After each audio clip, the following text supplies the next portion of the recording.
Welcome to the project demonstration of IoT based landslide early warning system.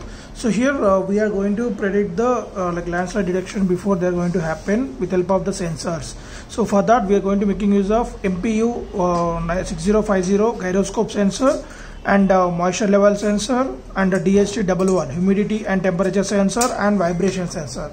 So if is there any vibrations occurred in the hilly areas, so that will be identified by the sensor and that vibrations will be plotted into the Thingspeak IoT cloud platform. So by seeing that the number of vibrations, we can alert the respective passengers or respective citizens in order to block them before the landslides.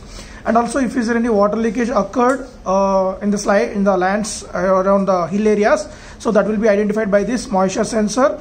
And if is there any inclinations was normal, then the more. If it is not normal, then the heavier than the normal values, then that will be calculated and plotted directly on this platform. And also humidity and temperature.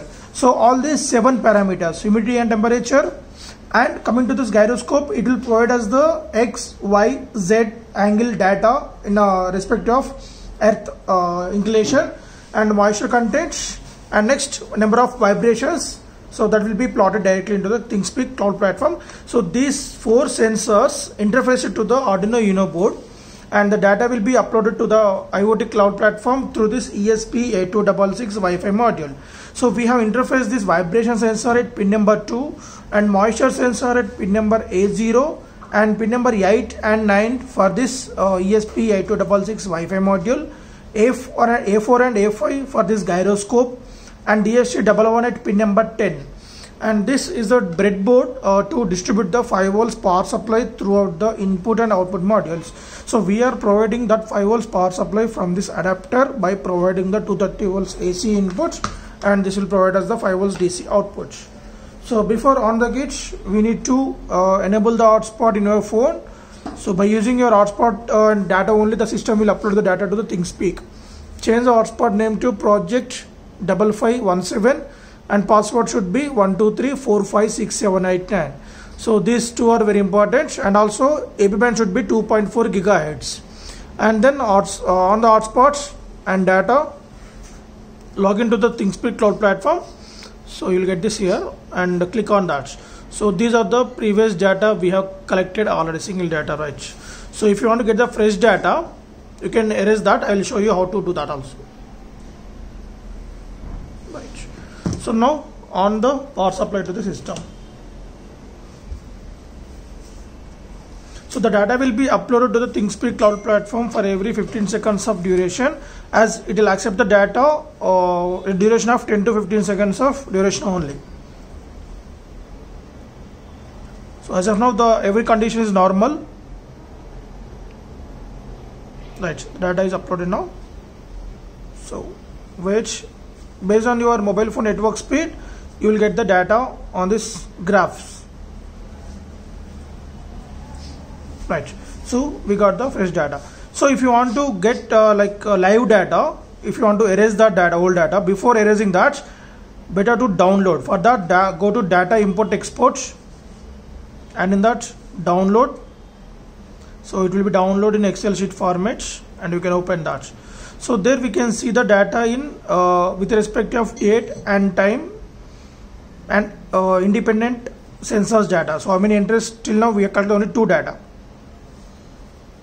Right, date and time, 2 entries till now happen. The first one is gyroscope X, gyroscope Y, gyroscope Z, and then there is a moisture content, and the next number of vibrations and humidity and temperature. Right, so now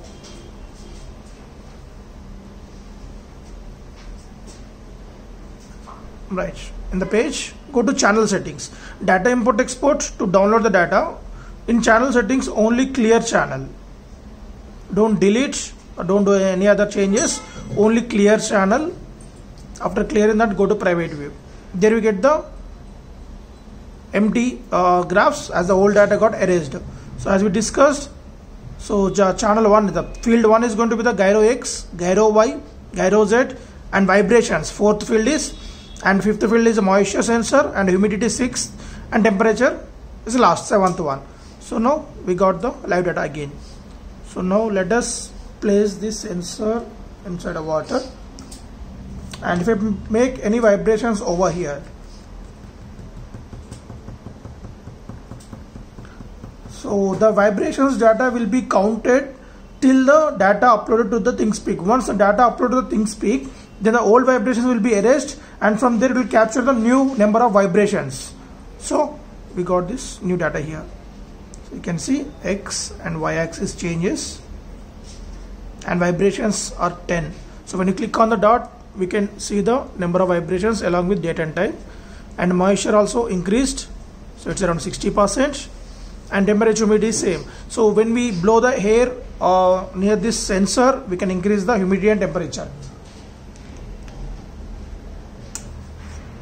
Right, so humidity will be increased. You can see that the humidity got increased now. So in this manner we can access the data, and it will be stored till you erase the data. Till that, the data will be stay on the Thingspeak only, so that we can analyze the how much of sensors behavior and how much of data is varying with respect to previous data, and along with date and time also we can access the data.